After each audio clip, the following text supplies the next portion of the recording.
It's not always possible from an investigative side to be able to tell whether AI is used. And honestly, it's not always our goal. We're really focused on ejecting the threat actor from the environment and getting our clients back up and running.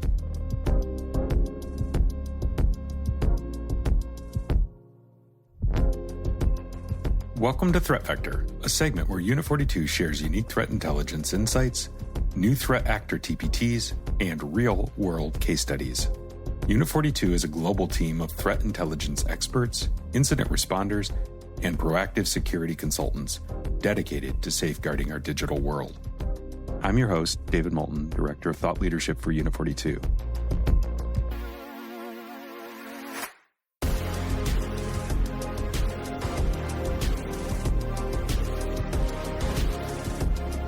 In today's episode, I'm going to talk with Stephanie Regan, a senior consultant with Unit 42.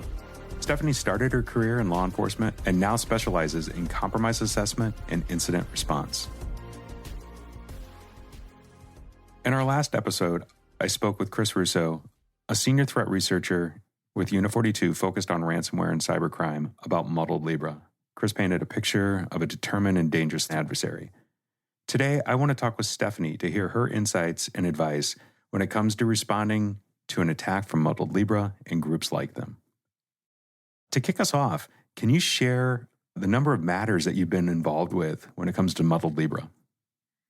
Yeah, my numbers are likely a little higher since we're not always confident on attribution. However, I've worked definitely at least a half dozen cases with Muddled Libra. Mm. And can you share a detail or an insight from a matter that really sticks out to you? One of the things that really sticks out to me about Muddled Libra cases has been the reconnaissance portion of the investigation. A lot of the times we see threat actors doing a really light reconnaissance, trying to figure out where they're at in the environment and how they can navigate. I've seen them deep dive the how-to and the technical docs. They're really trying to get a really deep understanding of the environment and how to connect and change their level of persistence, as well as further their access into the environment. So Chris mentioned that this group is prolific when it comes to use of phishing kits and social engineering. And what are some of the ways that you've seen success in combating these approaches? These approaches are really successful because it's focused on that human factor. People are focused on their jobs, getting their jobs accomplished. MFA is a huge must, and moving towards more secure methods of MFA, getting away from using SMS for our multi-factor authentication. Really thinking about where is your data stored when it comes to help desk information. We've seen phishing and spoofing of help desk personnel. So really thinking critically about where is the information that the user might use to reset their password through the help desk. One of the things that we've talked about that they use a lot of is domain typo squatting and also buying access from initial access brokers.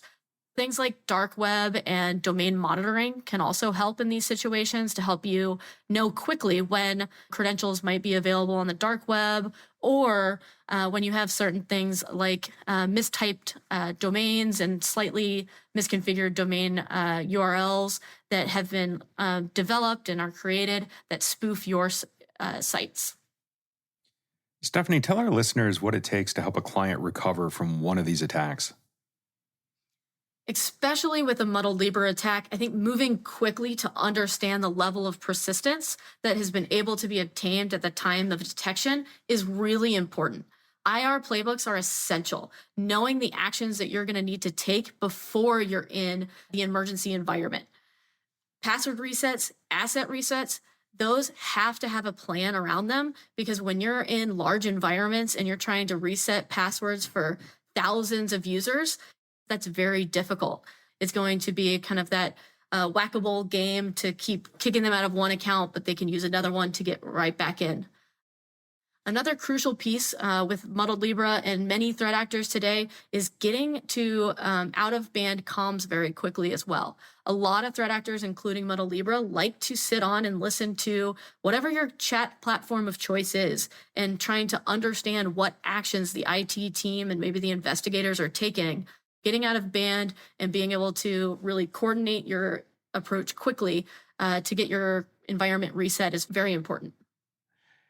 Final question for you. Do you expect that there will be copycat groups out there that take Muddled Libra's playbook and use it, expand on it? I think that the idea of copycats is an interesting one in this era of cyber. Being able to see the success of Muddled Libra and other groups like them and have enough information about them to be able to copy, definitely I can see people doing that. However, one of the things to keep in mind is that we hear a lot about like RAS, ransomware as a service, initial access brokers, and things like that. So we're seeing a lot of blending of TTPs, IOCs, indicators, but also as far as that goes, things that look like the same threat actor that might be slightly different because they're sharing resources and have really become this complex marketplace today. Stephanie, thanks for joining me today on Threat Vector and for sharing your insights and experience defending against Muddled Libra. If you're interested in reading more about this threat actor group, visit the Unit 42 Threat Research Center and look for the Threat Group Assessment on Muddled Libra. We'll be back on the CyberWire Daily in 2 weeks. Until then, stay secure, stay vigilant. Goodbye for now.